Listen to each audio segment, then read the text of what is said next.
Assalamu alaikum everyone. Let's start chapter number 9. Chapter 3 में हमने जैसे पढ़ा था कंपैरेटिव एडवांटेज होता है उन कंट्रीज के पास जो लेसर अपॉर्चुनिटी कॉस्ट के ऊपर कोई प्रोडक्ट बनाते हैं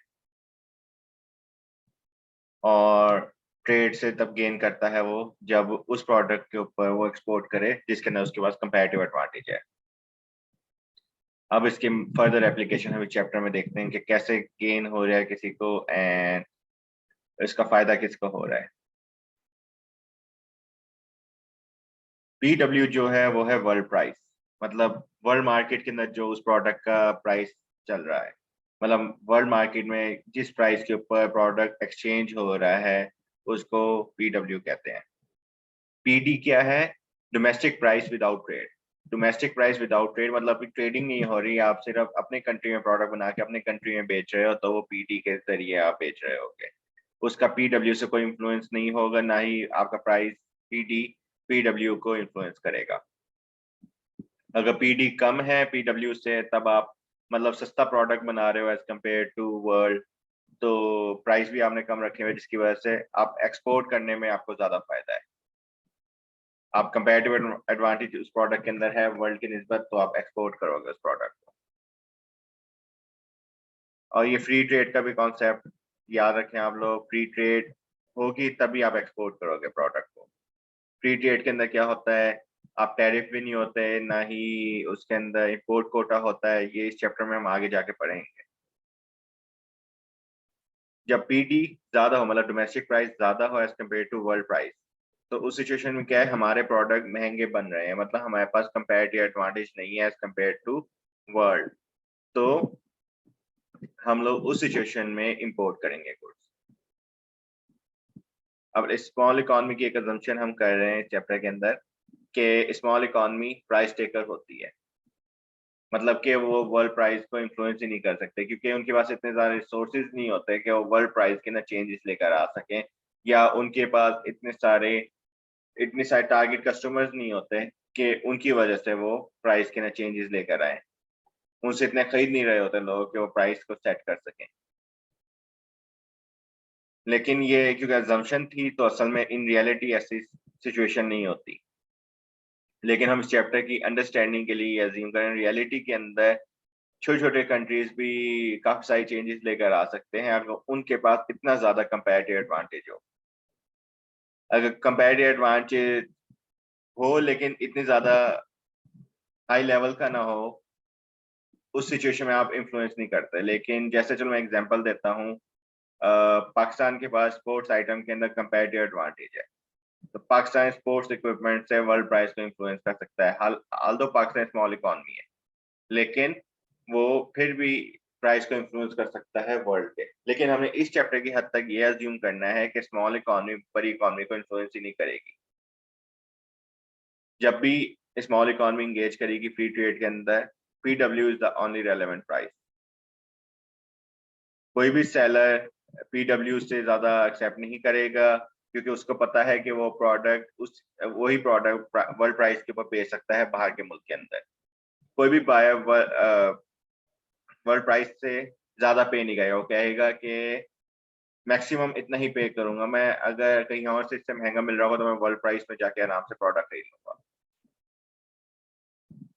अब इस चैप्टर की हद तक ये कॉन्सेप्ट समझना बहुत इंपॉर्टेंट है। विलिंगनेस टू पे, विलिंगनेस टू पे क्या है कि मैक्सिमम प्राइस एट और बिलो, मतलब कि मैक्सिमम प्राइस जितना आप देना चाहोगे या उससे कम, मैक्सिमम प्राइस या उससे कम, उससे ज्यादा नहीं, उससे कम जो कंज्यूमर पे करना चाहता है एक प्रोडक्ट को खरीदने के लिए। अब इसकी एग्जांपल देता हूं मैं। अगर आप शॉप पे गए हो कोई प्रोडक्ट 100 रुपए का खरीदने एंड वो 80 रुपए का मिल रहा होगा, आप खरीद लोगे। वो 100 रुपए का मिल रहा होगा, आप खरीद लोगे क्योंकि आप 100 रुपए का सोच के गए थे। एंड अगर वो 120 का मिल रहा होगा तब आप नहीं खरीदोगे क्योंकि आपकी विलिंगनेस टू पे मैक्सिमम 100 थी, उससे ज्यादा प्राइस पे आपने खरीदना ही नहीं है। 101 पे भी नहीं खरीदना, 110 तो दूर की बात। अब सैनमास जो है बच्चों को डिस्काउंट देते हैं क्योंकि उनकी विलिंगनेस टू पे कम होती है एज कम्पेयर टू अडल्ट। उनकी फीस कौन भर रहा होता है, उनका टिकट कौन खरीद रहा होता है, अडल्ट खरीद रहे होते हैं, उनके पेरेंट्स खरीद रहे होते हैं, उनके बड़े बहन भाई खरीद रहे होते हैं। तो अब उनके पास इंसेंटिव नहीं है भाई बहन भाइयों के पास कि अपने छोटे बहन भाइयों को लेके जाएं उसी प्राइस के ऊपर मूवी दिखाने, जो हो सकता है उनको समझ भी ना आए बच्चों को मूवीज। तो उनको उनको ताकि इंसेंटिवाइज किया जाए कि वो बच्चों को भी लेकर आए, उनके कुछ तो टिकट बिकें, उसकी वजह से डिस्काउंट मिल जाता है किड्स को। लेकिन ये सिर्फ उस सिचुएशन में है जब मूवी किड नॉर्मल मूवी है, मतलब किड्स मूवी नहीं है।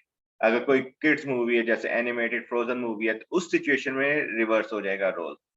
रिवर्स रोल किस तरह से होगा कि वो किड्स का डिस्काउंट खत्म कर देंगे, लेकिन इसका मतलब ये नहीं कि वो अडल्ट्स के ऊपर डिस्काउंट लगा देंगे, क्योंकि उनके पास डबल डबल फायदा है। उनको पता है कि किड्स तो मूवी लेने के लिए आएंगे कि हमने मूवी देखनी है, और वो अडल्ट को साथ आना पड़ेगा मजबूरन, क्योंकि वो बच्चों को अकेला सिनेमा में नहीं भेजेंगे। तो उनको डबल फायदा है। इस सिचुएशन में डिस्काउंट इसलिए नहीं दे रहे, वो सारी विलिंगनेस टू पे कैप्चर करना चाह रहे हैं उस सिचुएशन के अंदर। अब इसके अंदर ट्रिकी पार्ट क्या होता है सप्लायर का, कि वो प्राइस सेट करना चाहते हैं एवरेज WTP। फोकस करें वर्ड एवरेज WTP पे। क्यों? क्योंकि हम एग्जैक्टली अपने टारगेट कस्टमर की WTP नहीं फाइंड कर सकते। हमें आइडिया नहीं है कि हर बंदे की कितनी WTP है। कोई भी अपने साथ बैनर लेके नहीं फिर रहा होता कि हाँ भाई मैं 100 रुपये लेकर आया हूँ इस प्रोडक्ट खरीदने के लिए, दूसरा बंदा कह रहा हो हाँ भाई मैं 150 रुपये लेकर आया हूँ इस प्रोडक्ट को खरीदने के लिए। कभी भी ऐसा नहीं होता। हमेशा सिचुएशन यही होती है कि एवरेज WTP एस्टिमेट करके ही प्राइस सेट होता है। अगर वो ज्यादा हाई कर देंगे प्राइस सेट तो तब सेल्स उतनी नहीं होगी। अगर वो प्राइस लो सेट कर देंगे तो उनका प्रॉफिट इतना नहीं होगा जो सेल से उनको फायदा होना था। और सबसे ज्यादा बड़ा इशू यही है जो मैंने अभी बताया है कि हर किसी इंडिविजुअल कस्टमर की हमें WTP नहीं पता। सरप्लस की सिचुएशन क्या है? सरप्लस की सिचुएशन ये है कि दो तरह के होते हैं। एक होता है कंज्यूमर सरप्लस। कंज्यूमर सरप्लस क्या होता है? Difference between the price that a customer pays and the price they are willing to pay. For example customer 100 रुपये पे करना चाहता प्रोडक्ट के, लेकिन वो 80 रुपीज पे कर रहा है, तो उसका सरप्लस कितना हुआ? 20। अब इधर एक एग्जाम्पल है, वो $4 का प्रोडक्ट खरीदना चाह रहा था, उसको $3 मिल गया। मतलब वो $4 का सोच ही गया था मार्केट में $4 का भी होगा तो खरीद लूंगा, लेकिन मार्केट में उसे $3 का मिल गया, तो उसका सरप्लस 1 है। प्रोड्यूसर सरप्लस पे आते हैं। प्रोड्यूसर क्या है कि जितने प्राइस के ऊपर प्रोड्यूसर बेचना चाह रहा हो एंड उससे ज्यादा पे जितना बेच दे उसका डिफरेंस। फॉर एग्जाम्पल वो $4 का सोच रहा था कि $4 से कम तो मैं किसी हाल में नहीं बेचूंगा प्रोड्यूसर, उससे कम में ही, उससे ज्यादा में ही बेचूंगा या उतने में बेचूंगा। वो $4 का सोच रहा था, $6 का प्रोडक्ट बिक गया, तो उसका $2 प्रोड्यूसर सरप्लस है। अब आगे इसको हम ग्राफ के ऊपर समझते हैं। अब सोयाबीन की एग्जांपल लेते हैं। ये इक्विलिब्रियम पॉइंट है जहां पर $4 प्राइस है एंड 500 यूनिट डोमेस्टिकली सप्लाई भी हो रहे हैं, डिमांड भी है। ये डोमेस्टिक ग्राफ है, इस चीज का ख्याल रखना, ये वर्ल्ड ग्राफ नहीं है, ये डोमेस्टिक कंजम्पशन का ग्राफ है। अब हम डिफरेंस हम एक सिचुएशन देखते हैं जिसके अंदर वर्ल्ड प्राइस $6 थी। जब वर्ल्ड प्राइस $6 थी, जो भी सप्लायर है वो कहेगा मैं भी $6 के ही प्रोडक्ट बेचूंगा, इससे सस्ता बेचने का तो मुझे फायदा ही नहीं है क्योंकि मैं वर्ल्ड के अंदर इतने का प्रोडक्ट बेच सकता हूँ। तो डोमेस्टिक सप्लायर भी प्राइस $6 तक ले आएगा। जो डोमेस्टिक सप्लायर $6 तक प्राइस लाएगा तो उसकी वजह से डिमांड कम होगी एंड सप्लाई बढ़ेगी, एंड जो सरप्लस होगा मतलब एक्सेस क्वांटिटी प्रोडक्ट होगा वो एक्सपोर्ट हो जाएगा। अब हम इसको डिफरेंट पोर्शंस को डिफरेंट अल्फाबेट से रिप्रेजेंट करते हैं। अब जो डिमांड लाइन है, डिमांड कर्व है, उधर जहां तक आ रही है लाइन, मतलब यहाँ पर आगे पॉइंट बन रहा है ना 4 के ऊपर, तो इस सिचुएशन के अंदर आपकी डिमांड कर्व का जो सरप्लस है, मतलब ये जो कंज्यूमर सरप्लस है वो है A+B। ये विदाउट ट्रेड, अभी तक ट्रेडिंग स्टार्ट नहीं हुई। एंड जो प्रोड्यूसर सरप्लस है वो यहाँ से लेके यहाँ तक है, डी पॉइंट तक, तो वो सिर्फ सी वाला हिस्सा है। तो टोटल सरप्लस क्या है? Consumer surplus plus producer surplus equals to A plus B plus C. अब ट्रेड के साथ देखते हैं हम क्या हो रहा है। ट्रेड के साथ क्या हो गया कि कंज्यूमर सरप्लस रह गया सिर्फ ए वाला पोर्शन, यहाँ पर आगे की रुक रही है वो, एंड प्रोड्यूसर सरप्लस चला गया सप्लाई कर्व का यहाँ तक। तो उसके अंदर सी बी डी ये तीनों पार्ट उसके अंदर आ जाएंगे प्रोड्यूसर सरप्लस के अंदर। कंज्यूमर सरप्लस का मैंने क्या बताया था, जितना प्राइस वो देना चाह रहा हो एंड जितना वो पे करे, तो ये वाला हिस्सा पहले कंज्यूमर सरप्लस के ना था। अब क्योंकि प्राइस इंक्रीज हो गए तो अब इतना हिस्सा रह गया है कंज्यूमर सरप्लस के अंदर, एंड रिमेनिंग हिस्सा चला गया है प्रोड्यूसर सरप्लस के अंदर। अब नोटिस करें कि A plus B plus C plus D, अब डी वाला हिस्सा पहले नहीं था, अब आ गया है। तो ट्रेड की वजह से गेन्स फ्रॉम ट्रेड हुआ है डी वाला हिस्सा। अब सिचुएशन समझते हैं दोनों। जब प्राइस डोमेस्टिक का कम होगा तब हम एक्सपोर्ट करेंगे, कंज्यूमर सरप्लस कम होगा, जैसे पिछली सिचुएशन में कंज्यूमर सरप्लस कम हुआ जब हम एक्सपोर्ट कर रहे हैं। प्रोड्यूसर सरप्लस बढ़ जाएगा क्योंकि वो हायर प्राइस के ना प्रोडक्ट बेच सकते हैं, ज्यादा प्रोडक्ट बना के वो बेच सकता है, टोटल सरप्लस बढ़ जाएगा। अब जब डोमेस्टिक प्राइस ज्यादा है as compare to world price, लोग कहेंगे हम बाहर से खरीद लेते हैं प्रोडक्ट, तो वो इम्पोर्ट ज्यादा होंगी। जब इम्पोर्ट ज्यादा होंगी, कंज्यूमर क्योंकि लोअर प्राइस के अंदर खरीदेगा, जब लोअर प्राइस में खरीदेगा तो डिमांड बढ़ जाएगी। जब प्राइस किसी चीज का कम होता है तो उसकी डिमांड बढ़ जाती है। तो यहाँ पर कंज्यूमर क्या करेंगे, जब डिमांड बढ़ेगी तो ज्यादा प्रोडक्ट लेंगे, जिसकी वजह से कंज्यूमर सरप्लस बढ़ जाएगा, एंड प्रोड्यूसर सरप्लस कम हो जाएगा क्योंकि प्रोड्यूसर लोअर प्राइस पे कम प्रोडक्ट लेकर आएंगे मार्केट के अंदर, उनका प्राइस भी जब कम होगा तो उसकी वजह से उनका सरप्लस भी कम होगा, लेकिन ओवरऑल सरप्लस राइज करेगा दोनों सिचुएशन के अंदर। तो इंपोर्ट करो एक्सपोर्ट करो, विनर्स और लूजर्स क्रिएट होंगे। एक्सपोर्ट्स के अंदर कंज्यूमर को नुकसान हो रहा है, इंपोर्ट्स के अंदर प्रोड्यूसर को नुकसान हो रहा है, लेकिन टोटल सरप्लस दोनों सिचुएशन में बढ़ रहा है, तो इसलिए गेन्स एक्सीड द लॉसेस। अब इंटरनेशनल ट्रेड के और क्या फायदे हैं? कंज्यूमर्स के पास वैरायटी ऑफ गुड्स बढ़ जाएगी, पहले सिर्फ डोमेस्टिक चॉइसेस थी उनके पास, अब वो इंटरनेशनल चॉइसेस भी होंगे उनके पास। प्रोड्यूसर्स के पास क्या फायदा होगा, वो जो पहले से डोमेस्टिक कस्टमर्स लिमिटेड कस्टमर्स है उन्हीं को टारगेट कर रहे थे, अब वो वर्ल्ड के कस्टमर्स को टारगेट कर पाएंगे। कंपटीशन जो बाहर के मुल्कों से आएगा उसकी वजह से क्या कहते हैं, आपके डोमेस्टिक जो मोनोपोली क्रिएट की हुई थी डोमेस्टिक प्रोड्यूसर्स ने, उनकी वो मोनोपोली टूट जाएगी। उसके अलावा लोगों के आइडियाज आएंगे, उनका प्रोडक्ट आएगा। अब चाइना ने इतने सारे प्रोडक्ट जो बनाए वो रिवर्स इंजीनियरिंग की वजह से बनाए, मतलब वो दूसरे कंट्री से प्रोडक्ट लेकर आते थे एंड उसको बाद में देखते थे किस तरह से काम करता है, एंड अपने इंजीनियर्स को बाद में वो सिखाते थे, एंड उस तरह से बाद में उसी प्रोडक्ट को प्रोड्यूस करके वो मार्केट में बेचना शुरू किया। इसी तरह से चाइना इतनी बड़ी इकॉनमी बन गया है। तो ट्रेड जब इतने सारे फायदे हैं तो फिर ऑपोजिशन क्यों कर रहे हैं? ऑपोजिशन लोग क्यों करते हैं, ट्रेड की ट्रेडिंग रोको, हमें टैरिफ दो, हमें ये इंपोर्ट कोटा लगाओ, हमारा नुकसान हो रहा है। इसकी रियलिटी ये है कि जो लूजर्स हैं वो एक स्पेसिफिक इंडस्ट्री के लोग होते हैं। स्पेसिफिक इंडस्ट्री के लोग किस तरह से, फॉर एग्जांपल शूज, जैसे इलेक्ट्रिक के अंदर शू का जिक्र था तो इसलिए अभी भी शू की इंडस्ट्री है। अब जब शूज इंपोर्ट होने शुरू हो जाएंगे तो शू की इंडस्ट्री को सिर्फ फर्क पड़ेगा, उसी को नुकसान होगा ज्यादा, बाकी किसी और इंडस्ट्री को नुकसान नहीं होगा शूज के इंपोर्ट से। लेकिन फायदा जो होगा वो पूरे कंट्री को होगा कि शूज तो सब लोग पहनते हैं, तो वो बहुत ज्यादा स्प्रेड होगा। कॉन्सेंट्रेटेड लॉस किसका हो रहा है? सिर्फ एक इंडस्ट्री का। फायदा किसका हो रहा है? सारी इंडस्ट्रीज का। सारी इंडस्ट्री से किस तरह, क्योंकि इंडस्ट्री बाकी इंडस्ट्री वाले लोग भी तो जूते पहनते हैं ना, तो उनको भी सस्ता मिल रहा होगा तो उनकी कॉस्ट भी कम हो रही होंगी। बाकी नॉर्मल कस्टमर भी जूते पहनता है, उनका ही फायदा है, तो फायदा काफी सारे लोगों में फैल रहा होगा। इसलिए जो कॉन्सेंट्रेशन होती है लॉस की स्मॉल ग्रुप ऑफ पीपल की, तो वो लॉबीज बनाना चाहते हैं, अनरिस्ट्रिक्शन ट्रेड करना चाहते हैं, वो ट्रेड मतलब रोकना चाहते हैं ओवरऑल। अब टैरिफ, टैरिफ क्या है? एक ट्रेड रिस्ट्रिक्शन है। टैरिफ क्या होता है? एक टैक्स लग जाता है इंपोर्ट्स के ऊपर कि हर इंपोर्ट आइटम पे इतना टैक्स आप दोगे। एग्जांपल ले लेते हैं कॉटन शर्ट्स की। प्राइस इंटरनेशनल प्राइस क्या था, वर्ल्ड प्राइस क्या था? $20, एंड अब $10 गवर्नमेंट ने टैक्स लगा दिया उसके ऊपर। तो एक प्रोड्यूस जो कंज्यूमर है, कस्टमर है, वो अब क्या करेगा? $20 का प्रोडक्ट बाहर के मुल्क से परचेज करेगा एंड बाद में अपने मुल्क में लेकर आने के लिए मजीद $10 वो टैरिफ देगा गवर्नमेंट को। तो टोटल वो कितना पे कर रहा है उसके लिए? $30 इंपोर्टेड शर्ट्स के लिए। सो अब डोमेस्टिक के अंदर जो प्रोड्यूसर थे वो कहेंगे इतनी ज्यादा जो क्वारी कर रहे हो, बाहर से प्रोडक्ट लेकर आ रहे हो, हम ही आपको $30 का प्रोडक्ट दे देते हैं। तो इस तरह से डोमेस्टिक प्रोड्यूसर को भी फायदा है, वो कम्पीट कर सकते हैं $30 के प्रोडक्ट के साथ, वरना पहले उनको मजबूरन $20 का ही बेचना पड़ा था जब टैरिफ नहीं था। तो in general domestic buyers and sellers equal world price plus tariff. जैसे यहाँ 20 + 10 = 30।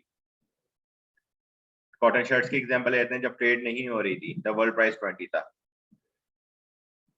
डिमांड 80 की थी, सप्लाई 25 की थी एंड रिमेनिंग इंपोर्ट्स थे। लेकिन टैरिफ लगने की वजह से $10 से प्राइस 30 हो गया। अब डिमांड कम होगी, प्राइस इंक्रीज होने से डिमांड कम हो जाती है एंड सप्लाई बढ़ जाएगी एंड इंपोर्ट्स कम हो जाएंगी। अब इनको हम ग्राफ्स में समझते हैं A B C D E F G के साथ। जब ट्रेड नहीं हो रही थी तब कंज्यूमर सरप्लस कितना था?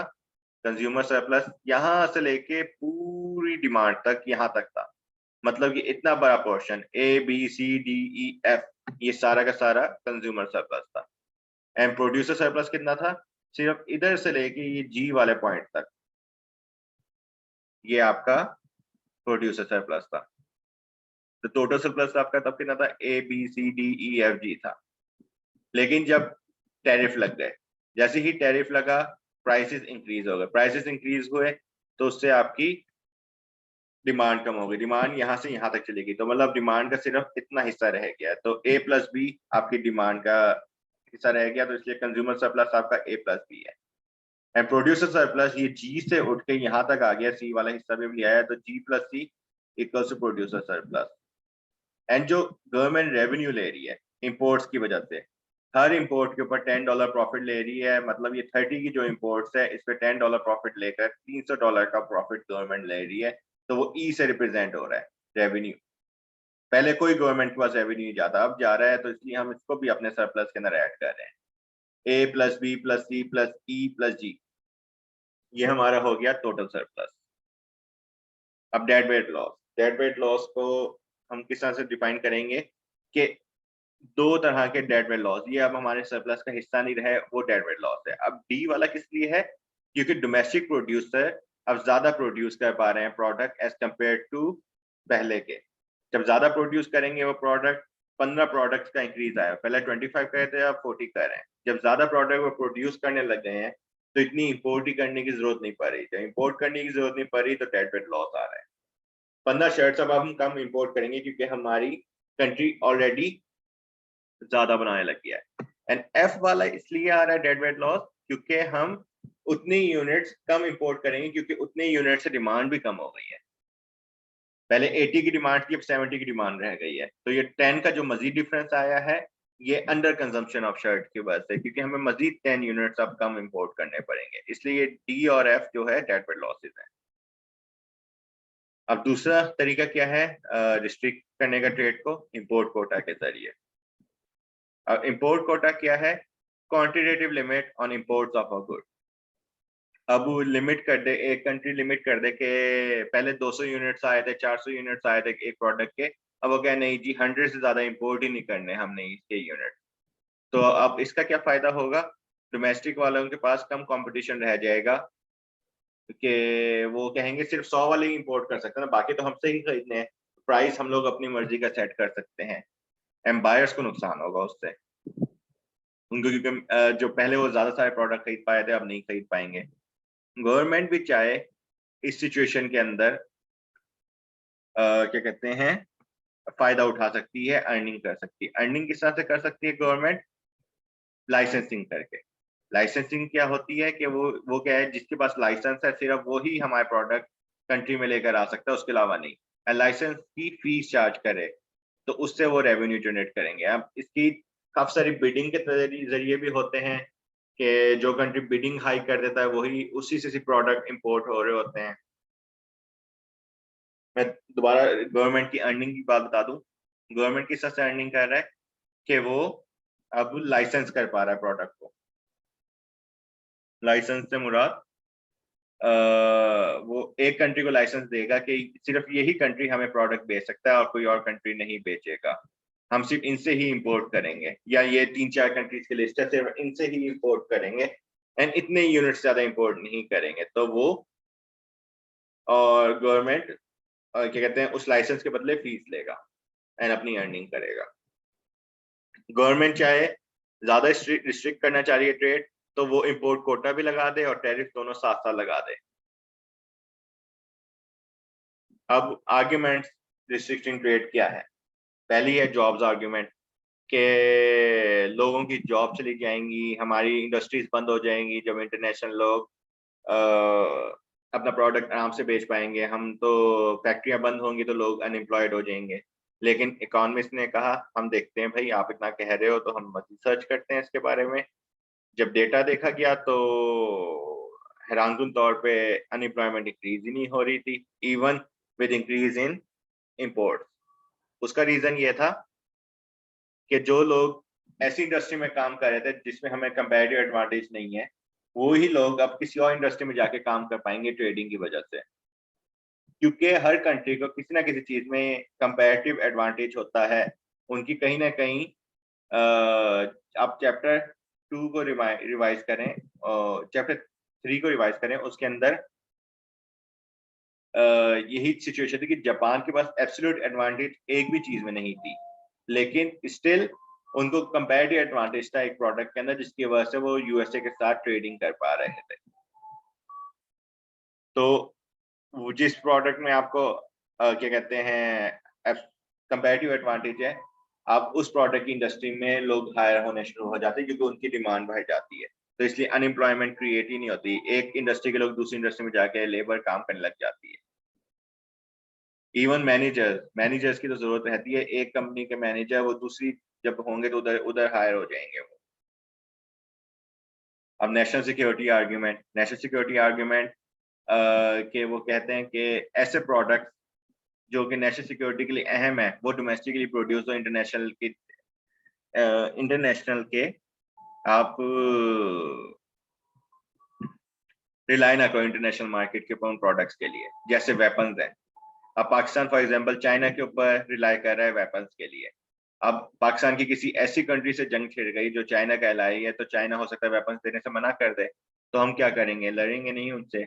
या इन वर्स सिचुएशन हमारी जंग ही चाइना से होगी जिससे हम इंपोर्ट कर रहे थे वेपन्स, अब हमारे पास वेपन्स कहाँ से आएंगे? तो इकोनॉमिस्ट कहता है बिल्कुल सही बात है, लेकिन इस चीज को आपको ख्याल करना होगा कि कौन सा प्रोडक्ट नेशनल सिक्योरिटी के लिए इम्पोर्टेंट है।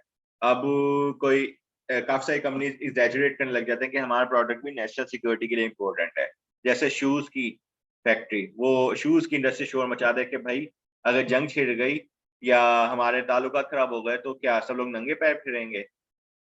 भाई इतनी इतनी इतनी जल्दी भी क्या है, जूते सबके पास होते ही हैं एंड वो कुछ अरसे में जितने अरसे में नए जूते बनने शुरू हो जाएंगे, आप लोग दोबारा से इंडस्ट्री अपनी स्टार्ट कर सकते हैं। बेवजह की एग्जैजरेशन ना करें, ये शूज की जो इंडस्ट्री है ये नेशनल सिक्योरिटी के लिए इम्पोर्टेंट नहीं है।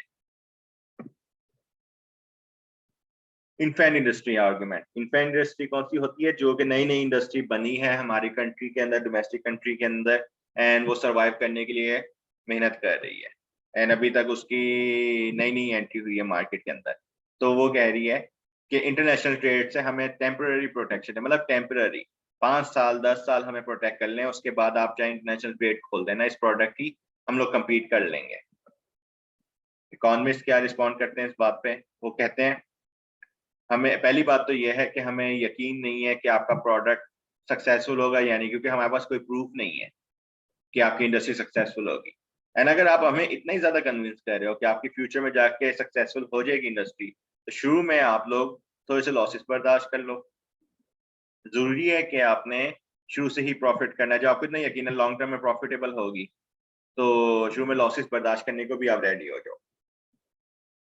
चौथी सिचुएशन क्या है? अनफेयर कंपटीशन आर्गुमेंट, अब काफी सारे कंट्रीज होते हैं जिनके पास सब्सिडीज होती हैं, गवर्नमेंट ने बहुत ज्यादा बैक किया हुआ होता है कुछ प्रोडक्ट्स के अंदर, तो उनसे हमारी इंडस्ट्री हो सकता है कम्पीट ना कर पा रही हो, वो हमारी इंडस्ट्री शोर मचाए कि हम तो उनके इतना सस्ता प्रोडक्ट बेच ही नहीं सकते। जैसे अब शुगर की है एग्जांपल, हमारे ये जो अगर शुगर इंपोर्ट होने लग जाए हमारे कंट्री के अंदर तो बहुत सस्ती मिलनी शुरू हो जाए, और क्या कहते हैं, लेकिन हमारी सारी इंडस्ट्री शुगर इंडस्ट्री बंद हो जाएगी उसकी वजह से। तो उन्होंने यही कम्पीट किया हुआ है कि अनफेयर कंपटीशन, उनके पास सब्सिडीज हैं चीनी के अंदर इसलिए वो सस्ती बेच पा रहे हैं।